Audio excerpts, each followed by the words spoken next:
All right, well, greetings, everybody. Welcome once again to the Rec Poker Podcast. As always, our official sponsor is Running Aces Racetrack, Casino, and Hotel. Our other sponsors include Learn Pro Poker, Website AMP, and the Small Business Community. In this Chats edition of the podcast, we get to hang out for the first time with Michael Acevedo. He's a poker player. He's a coach. He's an author. He wrote Modern Poker Theory. He's been involved in Pio Solver, all kinds of really cool stuff. So we'll get to him in a second. First, let's introduce our panel for tonight. My name is Steve Fredland. I go by Rec Poker Steve in the PokerStars home game. And just wanted to pass on what Jesse May said, which could be sort of controversial given our guest tonight. But he says, poker is a combination of luck and skill. People think mastering the skill part is hard, but they're wrong. The trick to poker is mastering the luck. All right. I'm Andrew Feist and I am dealer 412 on the home game. Basically, in life and in poker, don't take unnecessary risks. Stay healthy and stay happy, everybody. All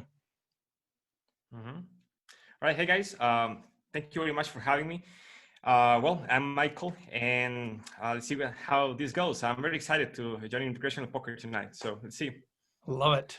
Chris? Well, it's our treat to have you here. Yeah, my name is Jim Blefsterini in the home games and at Hold'em_Steelers on Twitter. And sometimes when you're playing poker, you play the hand in front of you, and sometimes you play the guy across from you. That's all I have to say today. And I'm Chris Jones, 5x5 on PokerStars and Twitter. And contrary to popular opinion, I don't endorse folding pocket fives. And I'm John Somsky, Poker Geek MN everywhere. And I have a quote from Chris Moneymaker. The beautiful thing about poker is that everyone thinks they can play. Nice. It's probably made him a lot of money over the years. All right, a couple of quick things before we do jump in. If you want to join the PokerStars home game, we keep telling you guys this. You're already in there, but you need to get your free membership at rec.poker, absolutely free, and then include your PokerStars username in your profile, your extended profile. So you have until December 31st to do that. Otherwise, you're going to be suspended. It's not personal. It's all about building community. So go to rec.poker/home game if you want any further information about that. A number of people are doing that, so that's good momentum, but tell your friends, get it out there so you don't lose your spot in the home game. Also, save the date, January 27th, our awards show. It's coming together quite nicely. It's going to be a pretty fun night. We're going to be doing that over Zoom. So mark your calendar for January 27th on that deal. All right. So with that, let's bring him in. Michael Acevedo, first time on the Rec Poker Podcast. So welcome, sir. Yeah. Thanks again for having me. Again, if you want to know more about me, you can find me as GTO Poker on Twitter. Pretty much that's the easiest way to reach me out. And yeah, let's see what this has because most of the time when there is my book, when I talk to people in podcasts or, my students are mostly professional poker players, even coaches or very complex players. So I'm very excited and to see, what the Rec Poker community has prepared for me tonight. Awesome. Well, we go with the flow, man. And so most of our folks are listening to the audio. Some are seeing this on video, and it looks like you're kind of coming to us from Jupiter or something, but where are you actually calling in from? I'm based in Costa Rica. Yeah, I'm Costa Rican, 34 years old, been playing poker professionally since 2014, playing online professionally since 2014. My book was released 1.5 years ago, and well, a lot of things have happened ever since I started playing online. Yep. So how did you get into poker? Let's just go back a little bit. So it sounds like maybe you've been playing since your mid-20s professionally, but how did you actually first get exposed to the game of poker? I've always been into games. I learned to play chess when I was in high school. Then I learned to play Magic the Gathering, which is a trading card strategy game. And then one day my Magic friends invited me to this poker home game. The buy-in was like $10, and it was my first time ever playing. They just told me the rules of the game that night. I ended up finishing second and won $100. I was like, holy, this is it's something that I like this. Since there's some opportunity here for having fun and also making some money, and that's how it all got it started. Now, I've never played Magic the Gathering. I know a lot of people that have that do, but I just like the idea of what you just said. You just said you have Magic friends, and I think that'd be fantastic to have Magic friends. That seems like a really fun thing. Well, I want to talk about your book a little bit as well, but before we do that, Jim has some information about a book giveaway. So apparently, we're running that we're giving away one of your books here tonight to one of our premium members that's listening in. So Jim, give us a little detail on what's actually going on there. I will, and actually Magic the Gathering is a great lead into that, because I have a 20-sided die here that I'm going to roll later to see, and the real nerds out there will appreciate why I have a 20-sided die. So Michael, on. I'm glad we get to use that I see today. 3 heads nodding out there. Tomsky and Price and Michael are all That's nodding. okay. Maybe Chris knows, but he doesn't want to nod. I don't know. Go find someone like me with glasses and a pocket protector and ask them why Jim might have a 12 or 20-sided die in his desk drawer. But Michael's been very kind enough to offer to give away a copy of his book today to one of our premium members in the chat here. So actually, why don't we just roll? Why don't we just find out right now live? What do you think, guys? As long as they don't bail on us, you guys are listening in. We got all these members listening in, and they can't bail. Let's say if they win, and then they leave, they forfeit the book. That's right. You got to stick around. So I'm actually I'm going to use a boring old standard six-sided die here, because I see we got 6 members in. Let's see what we got in order from top to bottom. Congratulations, Jamel Cuevas, number 6. Nice. You will be getting a copy of Modern Poker Theory. And, that's not really fair, because Jamel Cuevas is already leading the Players of the Year points in the home game. So the rich just keep getting richer. Thanks a lot, Jamel. The run good continues. Well, thanks for getting that copy of the book secured. And Jamel, congratulations. And when you're listening to this podcast, Michael and his good friends at D&B Publishing also offered to give another copy away when the podcast gets released. So check at Rec Poker on Twitter when you hear this podcast, and there'll be a chance to win one of those on Twitter as well. Thanks so much. That's really great. It's awesome. All right, so it's the new Poker Bible. Everyone has to read this book. Well, let's talk about the book, Michael. Let's talk a little bit about it. So you've been playing for not that long, and now here's the book. So talk a little bit about why did you decide to write the book? Yes, the story is actually quite long and complex. So I'll try to make it short. What happened is I started playing online because I went broke for the 3rd time trying to make it as a professional poker player. Yeah. At the 3rd time, I managed to build a $30,000 bankroll, which, for Costa Rica is a lot of money.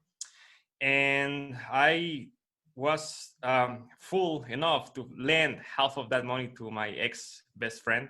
And then I busted the other half playing bad bankroll management. I was playing a 2-5 live game, which had swings of $3,000 a night, even $2,000 a night, and if you only have $15,000, it's just not going to be enough to compensate the variance. So I was I had already left my home. I had been living alone for like 6 months.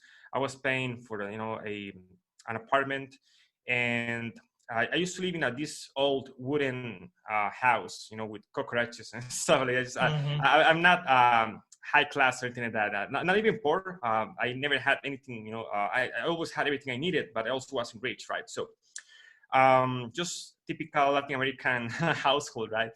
And so I was living in this apartment, and my expenses were like $2,000. So I was paying $700 a month for the apartment, plus food and all that stuff. So I realized I was down to my last $2,000 when I was playing these live games.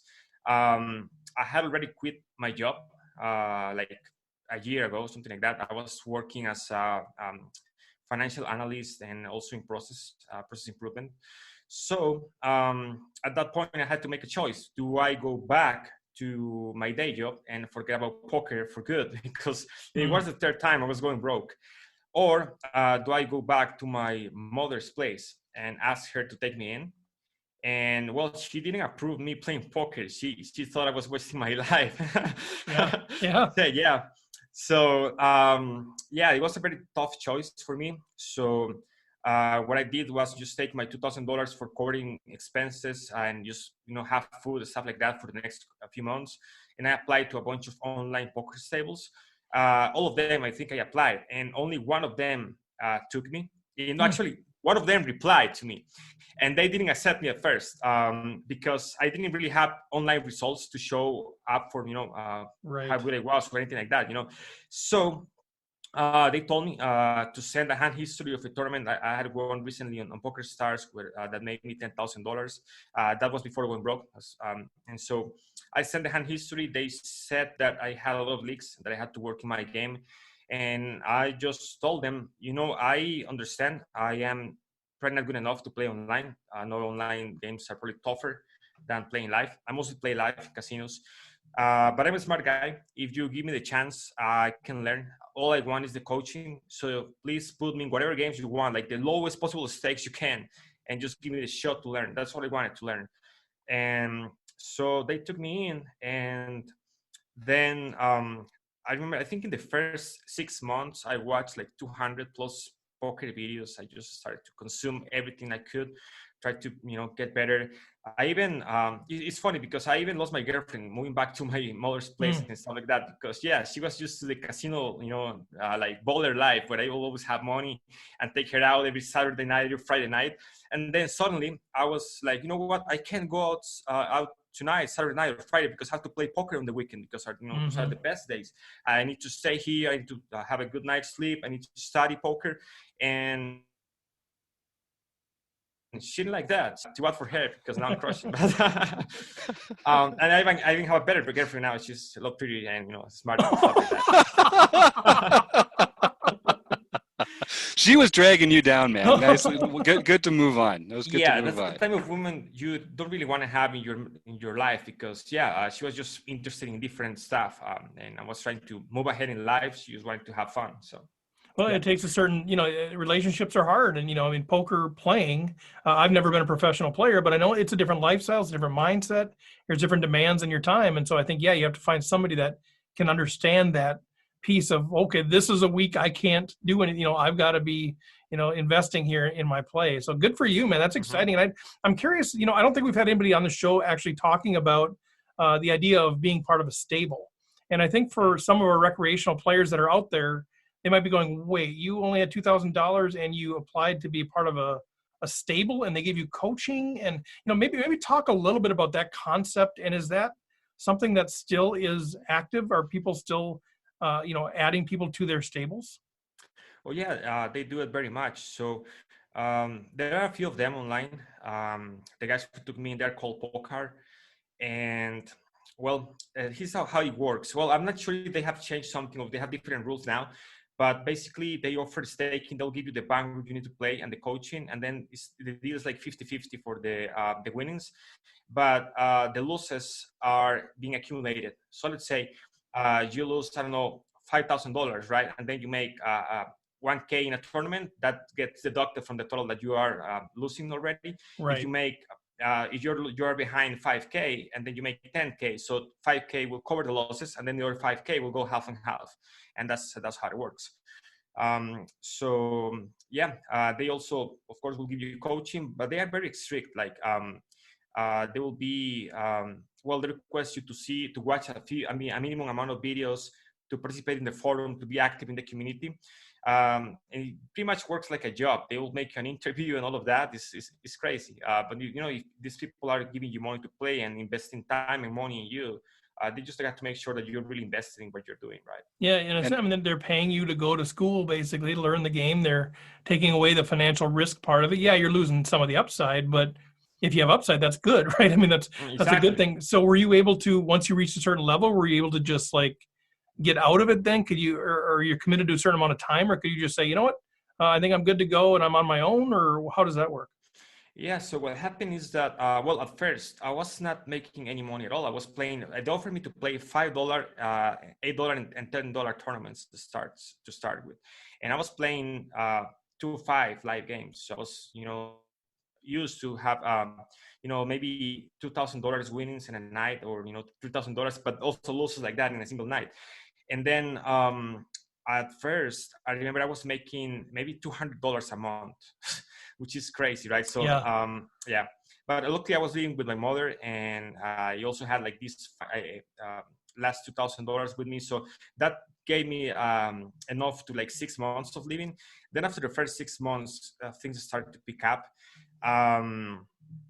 Then I started making like consistently about $500 a month, and then started getting up to 1,000, and just keeps, I just kept improving, playing higher stakes, crushing, the $10, then the $20, then the $30, the $50, $100, so $100 tournaments. Ended up playing $10,000 buy-ins even. So, and then eventually I had won enough money on my own that I could just leave and just stake myself.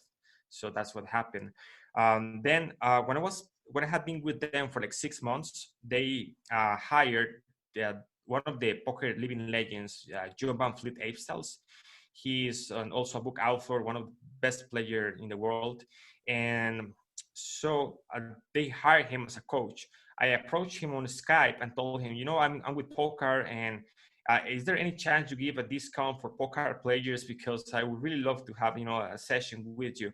At that time, he was charging, like, I think $200 an hour to 50, I don't know. Mm-hmm. And he told me, well, I'm not sure if I can do that, but I'll have a meeting with Alex and Rob, the owners, and he discussed with them. He just mentioned me, and because I was like this very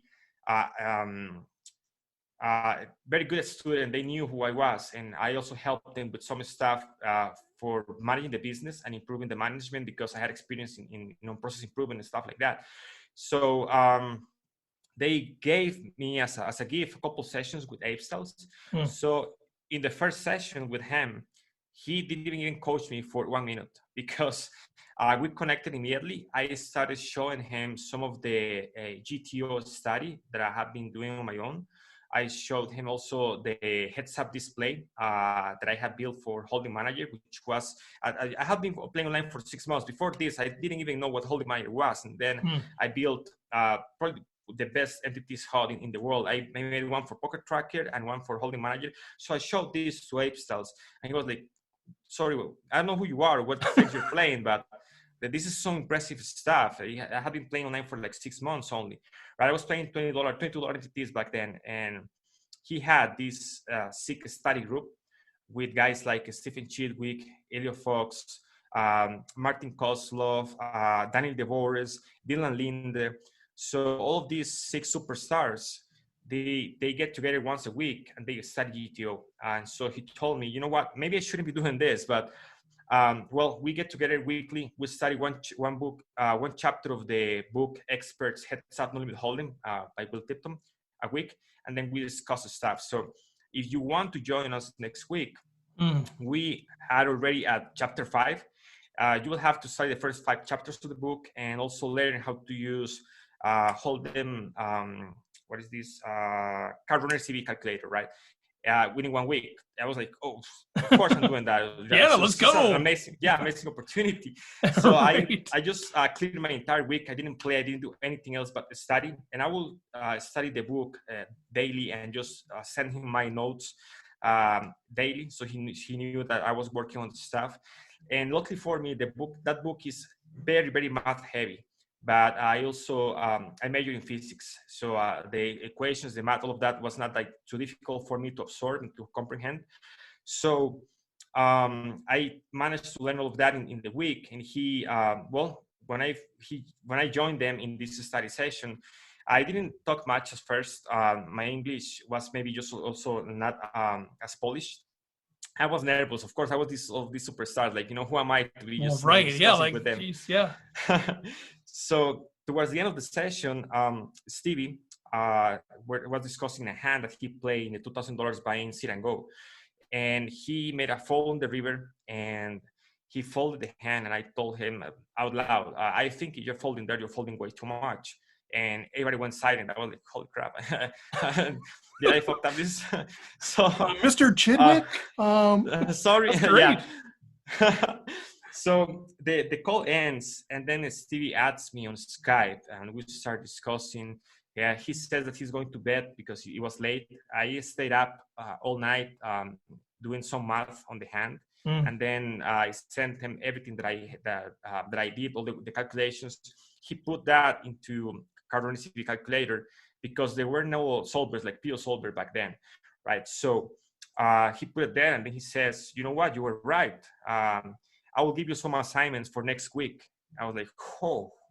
So I'm invited next week.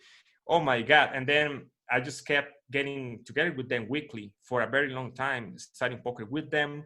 Then Pio Solver was released. Stevie got a copy of Pio Solver. And I was still like just getting started. You know, Pio Solver, the basic license was $500. I didn't have the money to buy Pio Solver until like 3 months after, right? Then I bought Pio Solver. All of them already had it at first because, you know, they were rich. But I was like, you know, I didn't have enough money to buy the Pio Solver copy license. And then, so first tournament I won $3,000 in the Big 8. I used $500 to buy Pio Solver. Next tournament I won the Big 22 for $10,000, and I used $5,000 to buy a computer to be able to run high-end simulations with Pio Solver.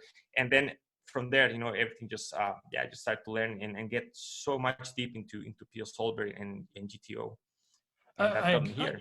I'm overwhelmed. I mean, it's an amazing story. I mean, that is an absolutely amazing story of determination and you know, and using what you have, using your tools, using your education and but just work ethic, fighting through, going after your passion, you know, having to say no, having to, you know, getting up, but then opportunities emerge. And you were there, you took the opportunity. They said, well, join this group, but you have to study. I think there's a lot of humans would just be like, I really want to be part of the group, but it's just too hard. You're like, no, clear the schedule, let's go. And then you have that opportunity with Stevie, and, you know, like, wow, that's really cool that he Skyped me. That's pretty awesome. I can't wait to connect with him next week. No, you stay up all night and do it. I mean, I just love that story of determination and sort of, you know, sort of the hard work meeting opportunity. So kudos to you, man. That's fantastic. Thanks. Yeah, people complain all the time that you know, they don't get the same opportunities as everybody else, and I think that's bullshit. Everybody gets the opportunities, you know, from time to time, but you need to take them and you need to work hard. That's the hard thing, is to, you know, apply yourself and work hard for the things that you really want. For example, after I joined Poker, I got some Costa Rican players ask me, you know, I want to join, can I apply to the stable? Of course, you know, just tell them you know me, whatever. And then they will come back to me and they will say, you know what, they offer me to play $10 tournaments, $15 tournaments. I can't take that. I used to play higher stakes live. And I was like, yeah, me too. I was just playing Right, 2-5 games on, you know, live. I used to have a $30,000 bankroll, right? Yeah, I snapped took that offer that they gave me to play $5, $8, and $10 tournaments. It's the ego that, you know, sometimes keep us from, you know, from taking the really important things and seeing what is important, and just be humble enough to understand. Like, you know, at that point I understood when they didn't take me in, I was like, oh, this is the only people that really replied to my emails, and they saying I'm not good enough. So probably I'm not good enough. Like, this is the third time I busted my bankroll. There's probably something wrong going on with me. Maybe it's not all bad luck. Maybe not, you know, the ultimate superstar and super talented, gifted player who I think I am. Maybe I just need to, you know, work hard. Yeah, maybe you know, maybe it's a hard game to master. Maybe I can't just want to be good. Maybe that's not enough. Maybe I actually have to put in the work. And I love this. You guys better chime in with questions because I got a million from Michael. So if I see you unmute, but I do have one more, Jim. Sorry, then it's you because I want to follow up with this one. These guys are laughing, Michael, because I always have a million questions. It's supposed to be a panel discussion, but I monopolize the time. But you are so intriguing to me. But I kind of want to just ask, where do you think that humility and work ethic that you have, where do you think that came from? Is that just something you've always had, or did you have role models in your life, or where did that come from? No, I didn't have it. And that's actually the main reason why I wasn't successful at first in poker. I was always very gifted in school, high school, and the university. I never had to study for a test in my life. So I was used to giving the absolute minimum effort and still do better than the average, right? So because of that, I was so used to just never push myself. And then when I found something that is really challenging, as poker is, and I started doing well when I first got started, making some easy money and, you know, crashing some live games.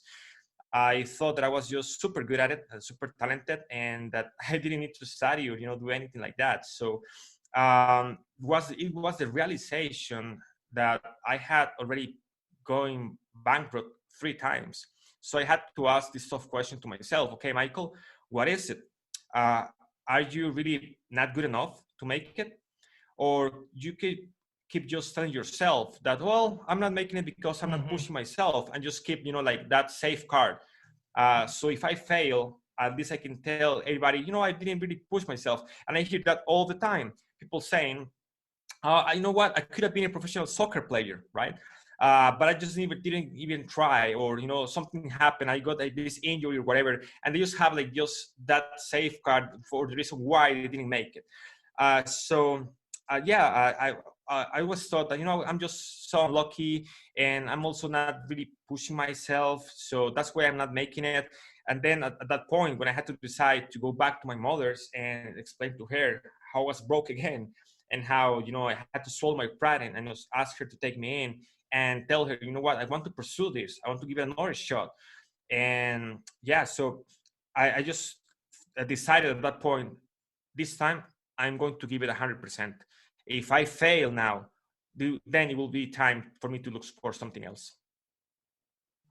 Man, I'm so And was that, inspired. Go ahead, Jim. yeah. So is that, because I think for a lot of people, they kind of have to almost have like a hitting rock bottom experience to jar them out of that reverie where they're just thinking, oh, I'm just unlucky, or, I didn't make the right connection in a meeting or something, and that's why I didn't make it.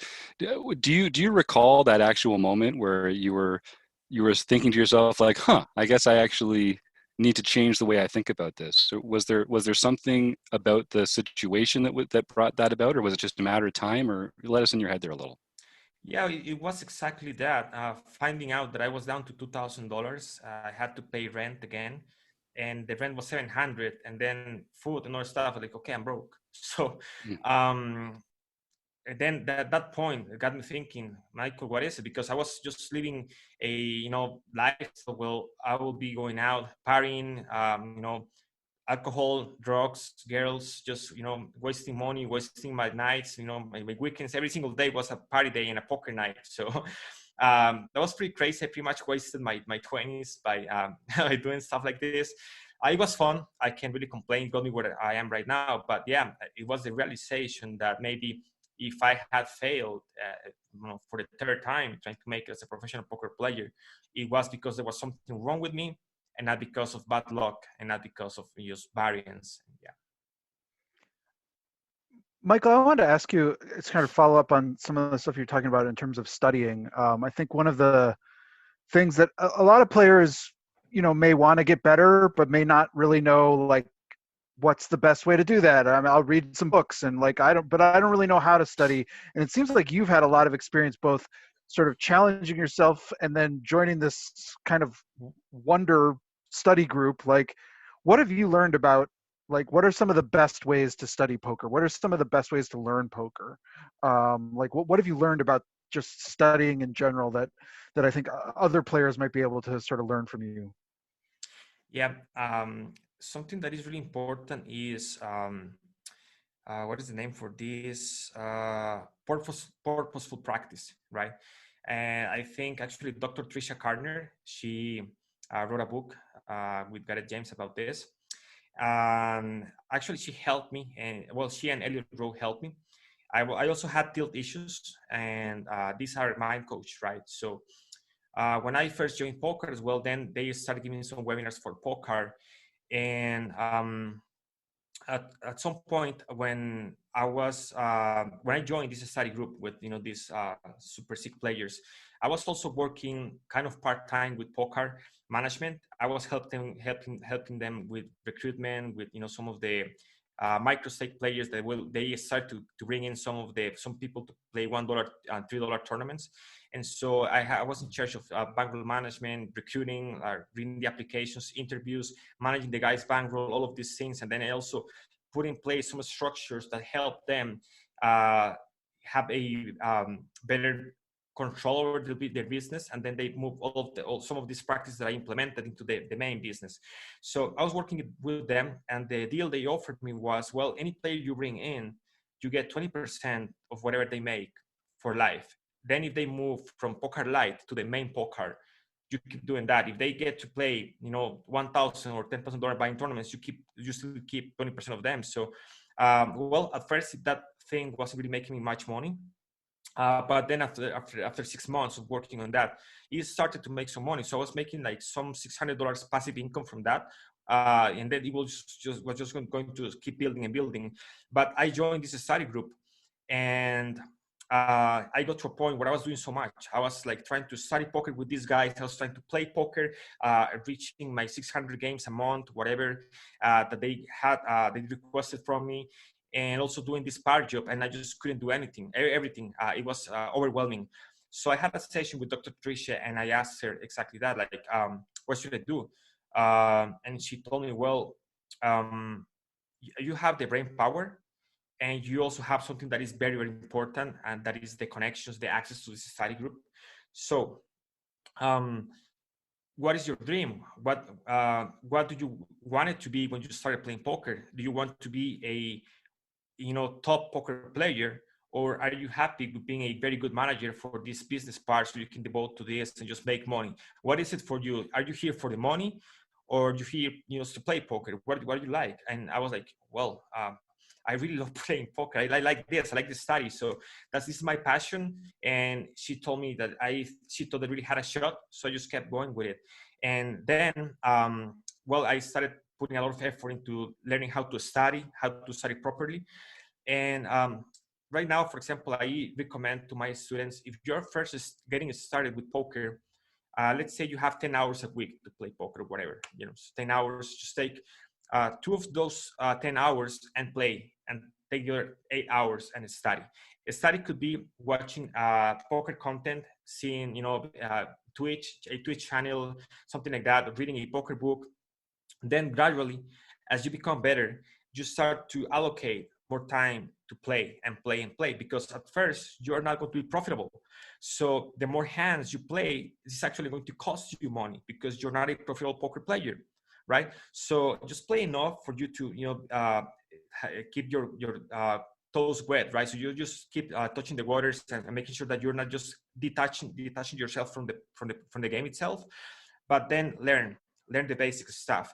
But actually, the way I design my book, it just goes from the very fundamentals to the most advanced stuff. And what I tried to do was to cover the parts of the game which I think are most important for you to master, and then just focus your energy in those. And that's the thing about purposeful practice, that you need to find what are the important things and then go for those. That's kind of the 80-20 rule, right? So you just find 20% of your, for example, stock makes 80% of your sales or whatever, right? So that's how it works in everything. So just finding the key things that are really going to have an impact in your bottom line. Tackle those first. So tackle a pre-flop game first, tackle the flop continuation betting, big blind versus button, the defense versus continuation bets, some spots that are repeated over and over and over again. Just go over those, master the fundamentals, and then you can just keep going. Some people get lost. Their poker is so large, so complex. They start studying some river check racing in a monotone board when the board pairs in the river and you're 200 big blinds deep. Yes. Like, what are you doing? You're wasting your time. Just don't do that, man. There's so many more important things that you need to master first. Just master jamming with 20 big blinds per flop. You're going to crush tournaments. Just, stay focused, find what is really important, and go for that. So all of this was a huge process that involved a lot of people touching my life and kind of guiding me in the right direction. And some people also tell me, like, it's so cool, man. You're this man who's like self-made. I'm like, no, I'm not self-made, not even close to that. I had so many people, giving me something very valuable along my life that it helped me get here. And that's also something that is really important. If we are humans, we are a social animal. And if we want to succeed or get anywhere in life, we need to have some support. We need to have a crew. We need to have friends or family who support us. And then, so another thing that is really important, if you play poker, if you like the game, if you want to study, get yourself a group of study poker friends. And you can get together with them, study some hands, and that will help you Like this accountability group will help you reach places that you will never be able to reach by yourself. We don't tell these guys to say this when they come on the show, just for the record to our listening audience. But Michael, this is something that we hear again and again from our guests on the show: is find a group of friends where you see eye to eye. You don't have to agree on everything, because part of it's having good It's better if you disagreements don't. in there. Yeah, exactly. Like even this panel, we all get along, but we don't see eye to eye on everything. And well, come on now. And so I love hearing that. And I think, just to get back to this point you were saying about, not getting too arcane in the areas you're studying, just kind of sticking to these bread and butter situations. I mean, you've seen from a big picture, you've seen the poker strategy world. For recreational players like us, what are some of those bread and butter situations where when you sit down at the table and you see a couple players or recreational players, you're like, oh, okay, this is how I'm going to exploit them, or this is an area where they're not versed in the strategy that they should be? Are there some of those spots that we could start looking at ourselves that would make it easier for us? Yeah, the absolute most important thing that everybody has to master at first is the pre-flop ranges. That's it. Once you have the right pre-flop ranges, playing post-flop becomes so much easier, right? Because, for example, right, from under the gun in a 900 table, let's say you can play about 15% hands, right, for most stack sizes. So, and then from the bottom, you can play maybe 50% hands. The difference here lies on how many players are left to act who can re-raise you pre-flop, right? And so just realizing this, that the more players are left to act who can wake up with a strong hand and call in position or three-bet you, re-raise you pre-flop, that is going to limit the profitability of the hands that you play. And so some of the weaker hands in your range are not going to be profitable from an earlier position. So if you can play 50% hands from all the poker hands from the bottom, you cannot do that from early position from under the gun in a 900 table. That's impossible. So at least if you get right the type of hands that you can play, everything goes smoother, because now you're playing 15% hands. So it is easier for you to defend against aggression pre-flop, because your range is narrower, your range is stronger. So when people attack you, now you have a stronger range that is easier to defend pre-flop. And then at the same time, also when you get to post-flop, and your range is stronger, so that allows you to just play easier. So of course, people tend to think that you have to be loose and aggressive to be winning. Not really, not necessarily. You can also be a winning poker player. You're just tight and aggressive. The most important thing is to be aggressive, though. You need to be able to raise, re-raise, and just withstand the heat, right? So getting the right pre-flop ranges, knowing what type of hands you can defend from the blinds, what type of hands you can typically re-raise with, and if you're playing tournaments, what type of hands are good enough at different stack sizes to just re-ship, re-jam all in against somebody opens or stuff like that. So those are the main things that you need to master. Once you have that, the pre-flop ranges, then playing post-flop is so much easier, because now you're like, okay, I'm opening from early position and the blink call, and he's defending like, I don't know, 60% hands, and my range is 15% hands, and the flop is ace, king, queen. My range absolutely smashes this board, where the flop is ace, king, queen, and I have all of the pocket aces in my range. I have the pocket kings, the pocket queens, jack 10, whatever, ace, king, ace, queen, all of these hands that are super strong. The big blind, he would have 3-bet me with the top of his range. So now, he's gonna have like, so maybe ace jack, maybe a few ace queen in there, but for the most part, his range is very capped in this type of board. And then he's going to have a bunch of other stuff that are like, jack 2 suited that he defended from the big blind, right? So his range is so wide, and so my range advantage is easier for you to visualize how this thing works from pre-flop to post-flop. And now you can be like, you know what? I guess I can just bet my entire range here. So the flop is ace king, queen. You have pocket tens, you have pocket nines. You can just bet, in that board. It doesn't matter what you have because your range as a whole is so strong in that flop structure that allows you to play easier because now you can bet your entire range. You don't have to start thinking, oh, should I check back my pocket eights here because I don't want to get check raised. You're not really going to get check raised so much in this board. Come on, you have all the strong hands in the world. If the big blind goes mad, goes nuts, and starts to check raise you with a bunch of trash, he's just going to burn a lot of money because he's going to crash into the top of your range sometimes. So yeah, sometimes you bet with pocket eights, you get check raised, you have to fold. So what? Sometimes you're gonna have like trip aces in this board, flop straight, and then they are just going to crash into the nuts so often. It's not gonna be a good way for them to exploit you. And this type of realization, when you come from pre-flop and you have that mindset, also allows you and helps you to understand post-flop much better. It's so good. All right, so we're wrapping up here. We could talk to you for hours. Clearly, this is fantastic. I have a couple of observations, and I want to take the last question from one of our folks that's listening in. So, first of all, I'm a business coach in my real world, and I hear things like passive income and Dr. Tricia Cardner helping you clarify your purpose. And I'm so excited about that. Like, know why it is that you're playing poker, know what it is that you're trying to do. And in your case, build some passive income streams. I love it. Word of advice for anybody out there listening. The second thing is, I heard you say Pio. We were having a debate. Is it Pio? Is it Pio? I heard you say Pio, so I'm going to go with Pio Solver. Yeah, I'm friends with the developers. Yeah.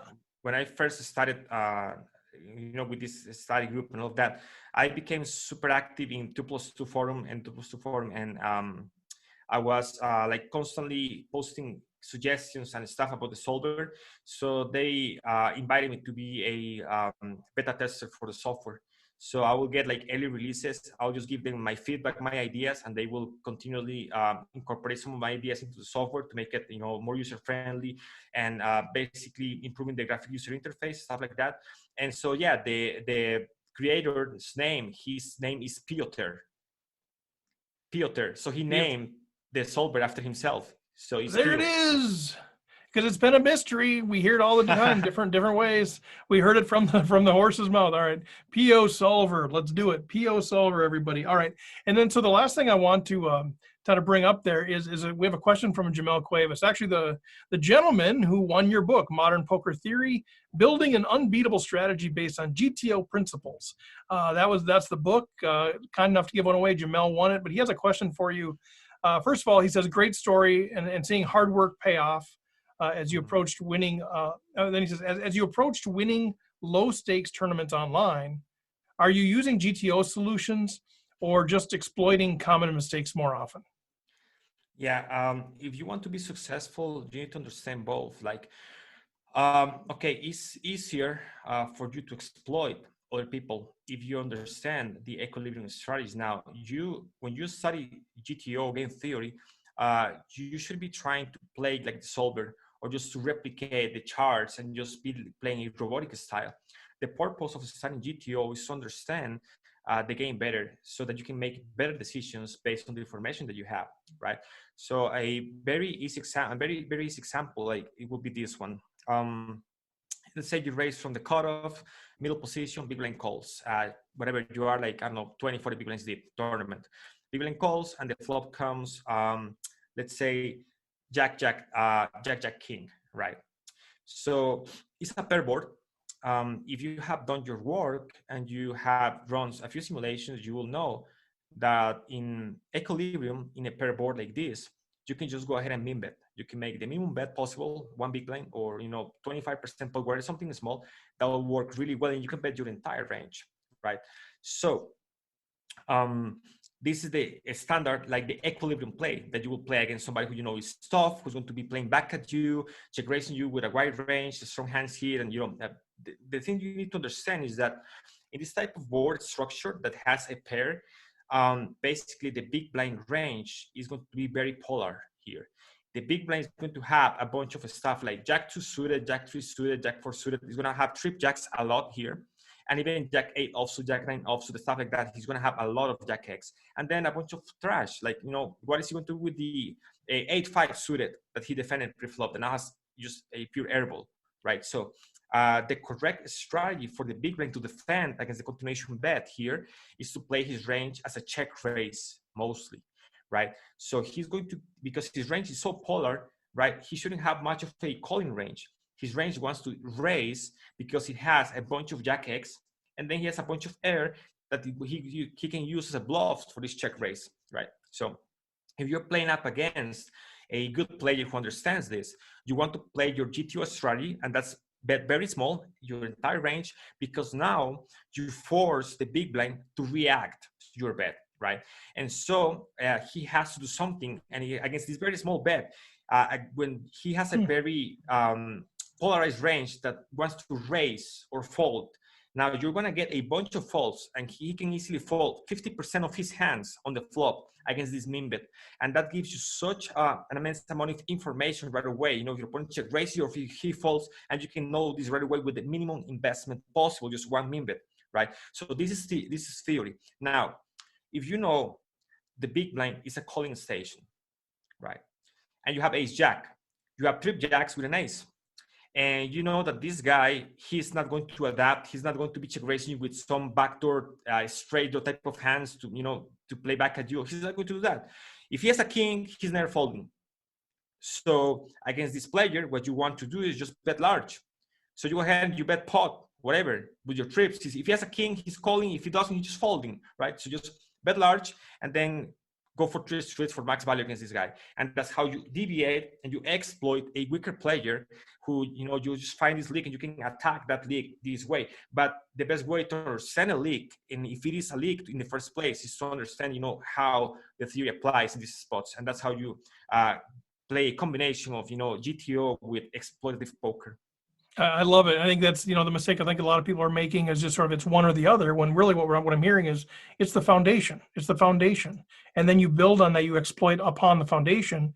How do you exploit if you don't know what the you know, the sort of the equilibrium play would be? So great stuff. Now we really have to end up here, but there was one more point Jim wanted to make, which I think is a really good one. So maybe just a real quick answer. You know, for players that are just starting with solvers, what do you recommend? What's sort of the on-ramp? Where do they start when they're saying, all right, I think I need to start getting into solvers? Michael Acevedo says I should, so I should. Where do they start if they don't have experience with solvers?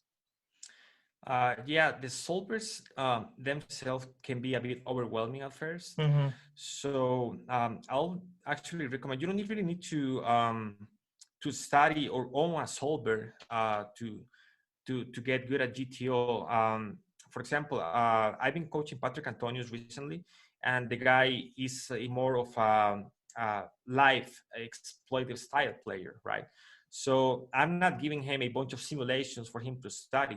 I can just give him like the insights, like the stuff that I just told you, that, you know, better boards, you can bet small because this and this, and then you just get it, right? So you don't really need to, you know, become a lab rat and study all of this, you know, software and mastering all of these tools.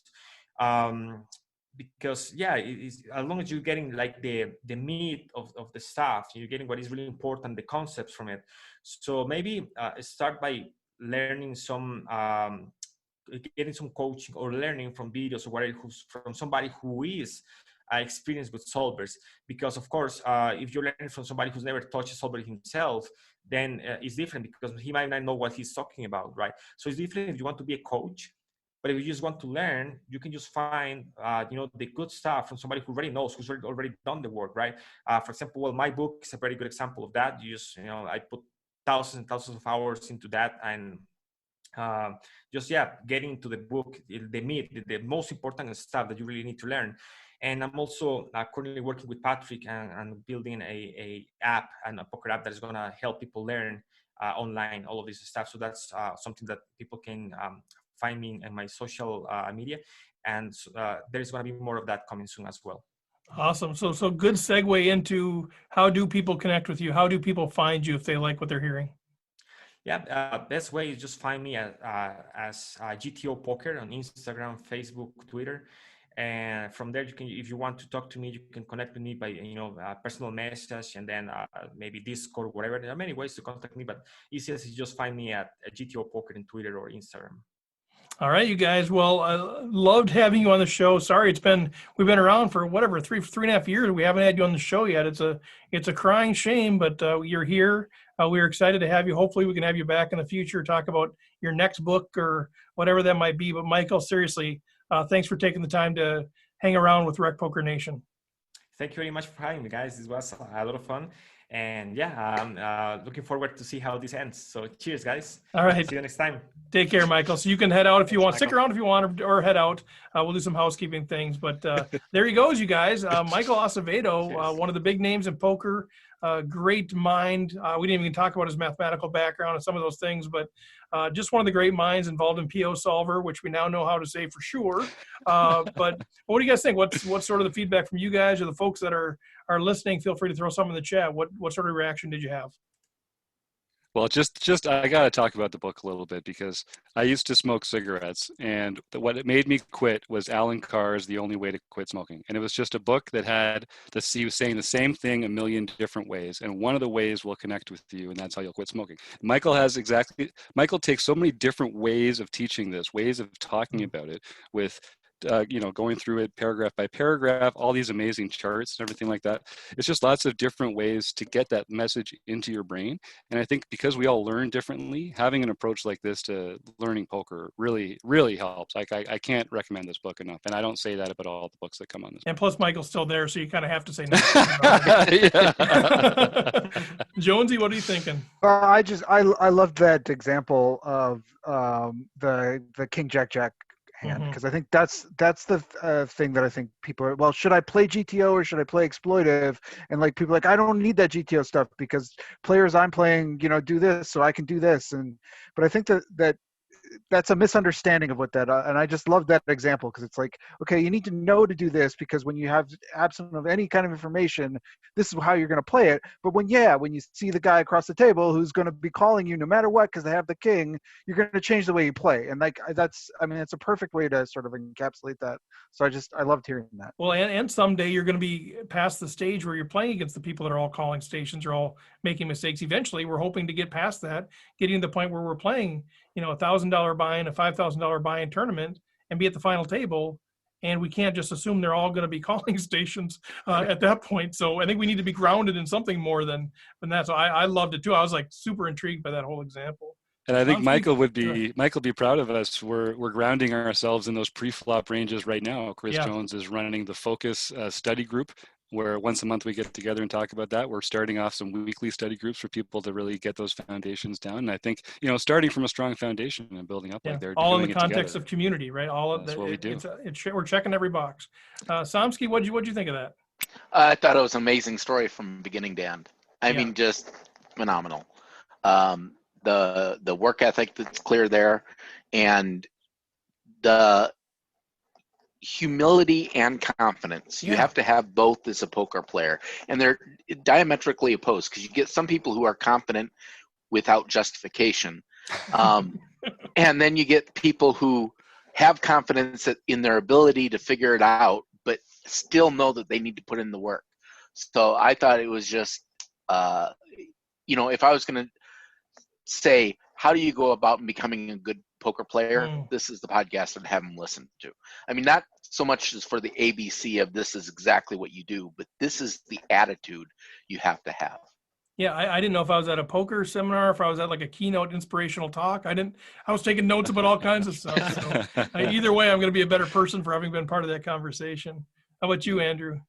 Well, I just like the part where, he'd done some work with Elliot Rowe and done some work with, I can't remember the name of the doctor, but like Trisha Cardner. Thank you, Trisha Cardner. And where the realization was, well, do you want to just be a manager and get some passive income with this company, or do you want to be a poker player? And just that realization to, no, I want to be a poker player. And then all of a sudden, that's where the drive goes. It's like, okay, that's the force right there. And to be able to have the power mentally to continue to learn and just to keep pushing. And like you said, a lot of people will say, well, I could be a great poker player, but this happened and this happened, but I could be a star soccer player. But there's always that but, instead of, oh, well, why didn't you commit yourself to it? And that's just a great part of the story. I love that. I love that. It was, yeah. And another word of affirmation coming in from Doug, who is listening, and he says, following your passion and realizing that others have helped you along the way is what I preach to my boys. So another good life lesson out of there. Well, guys, anything else you want to chat about there? We can move into our home games results? Anything else anybody wants to I just chime in wanted with? to make it clear that there, at no point in time was there ever any chance that I was going to be a professional soccer player. Throwing that on the table. Are you sure, John? I am 100% positive. John, Don't you give and I, up we on can start our own yourself. club. Knowing yourself is part of that struggle too. Yes. Yeah. That's perfect. Self-awareness. Yep, Good. there you go. All right, John. Talk All about right, guys. how did our. All right, you all take care, Bye, Michael. Michael. Thanks a lot, man. Yeah, That was take care. great. All right, What a John. fun Let's guy. That's transition into great. the home games. How did we look last week? All right. Well, we had lots going on last week. Let's start off with the international series.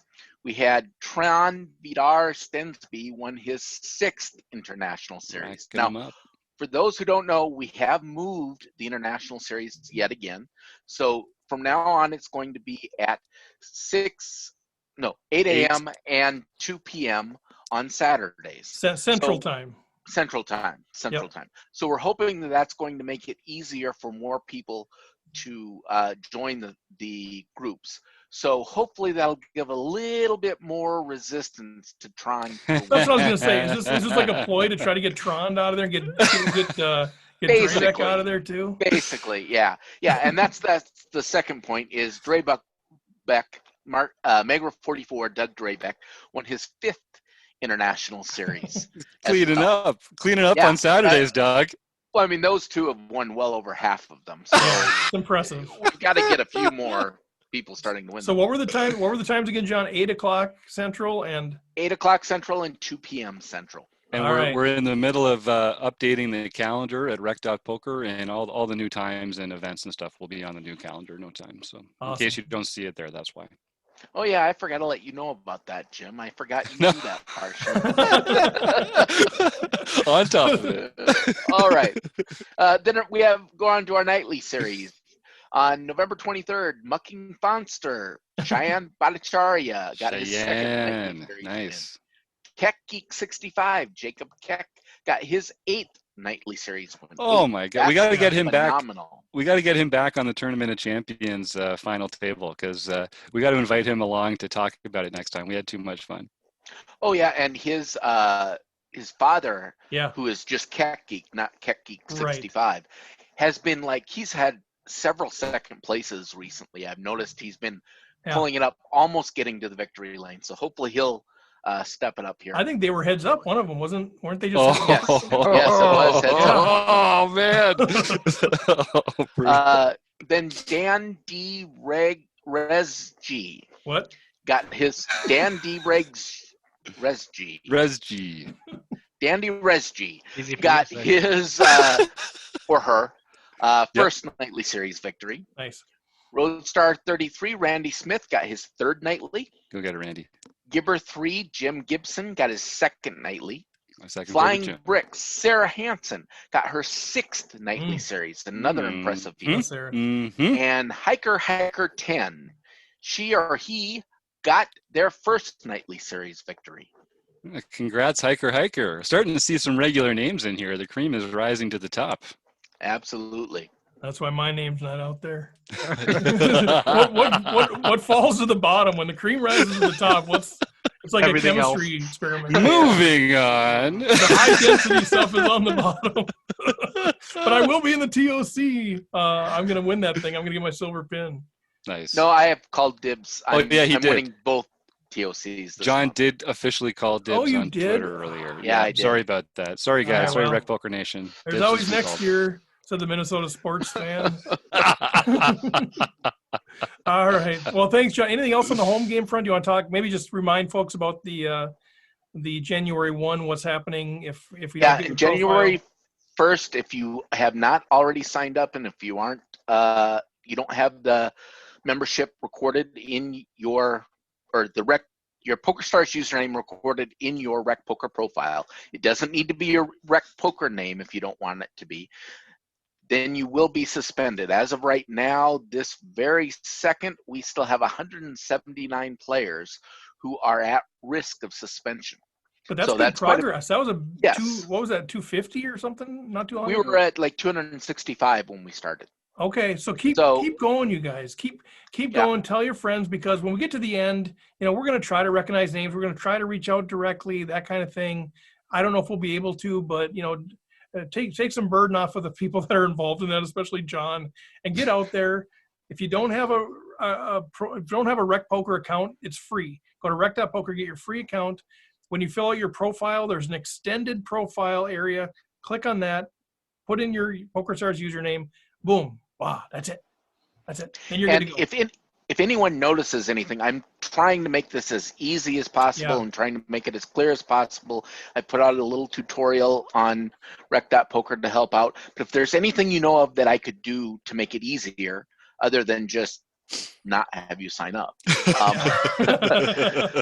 So if there's anything that I can do to make it easier, let me know, and I'm willing to do whatever that is. There is a post of all of the people who are at risk, and I do update that every 2 or 3 days, so you can look at that list, and if your name is no longer on it, that means you're good to go. Yeah, but I've sent a number of people that way that say that, hey, am I okay? Am I okay? I like, just go check out that post. If your name's not on there, you are good to go. Still, sometimes if you're still not sure, I don't mind. I know Jim will hate me for this, but just go ahead and DM me. That's fine. I'll check it out and make sure that you're good. We want to have as many people involved in the thing as possible. And John and Steve, just in case some people are like me a year ago, before I joined this motley crew, I used to be a very private person. I wouldn't want my information out there on the internet. So if people put that information in their profile field, they can still keep it private to the public sphere, right? Okay. As a matter of fact, unless you make both your PokerStars username public and your first name and last name public, then we will just make you quote you as being private for the name to use when we announce you. So how much you choose to share is completely up to you. You don't have to share anything. You could just do your first name if you want. You could just do your last name, whatever you feel comfortable with. We want you to participate, but doing this will make it a lot easier. And then you can just do things like put your mailing address information so that when you win that silver pin, Steve knows where to send it to. That's right. Let's go, so I can vicariously live through all of you other people. And when John's putting together all these end of the year tournament stats and all the stuff that we're doing, hey, the award show's coming up. We're looking at some stats. We're looking at some different things. Who are we going to celebrate? Who's going to get announced during the award show? We can do it anonymously, but it's kind of fun to announce your name if you want. But like John said, no requirement, stay private. But put it out there so we can connect with you. It's going to be super fun. All right, John, thanks so much for all your work on that. He's making it easier, and every time he keeps making things easier, we give more ideas on things that we can do. So that's how it's going. That is what's happening. It's totally what's happening. Thanks for automating that, John. How about we do this too? All right, guys. Yeah. Anything else? Anything else for the good of the order? What else do we need to share? One thing we've started this new Rec Room segment where any premium member can grab anyone on the wrecking crew, and about once a month, what we'll do is we'll get that premium member and that member of the wrecking crew together to either go over a hand, to just talk about some topic in poker that's interesting to them.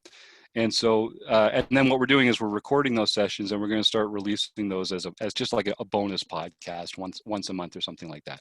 We're still figuring it out. Email me, Jim@RecPoker, with the hand you want to review or the subject matter, and then who you'd like to talk to about it. So the whole wrecking crew is available. Andrew Feist, Chris Jones, Jim Reed, John Somsky, Rob Washam, Steve Fredlin, Taylor Moss, Woody Adams.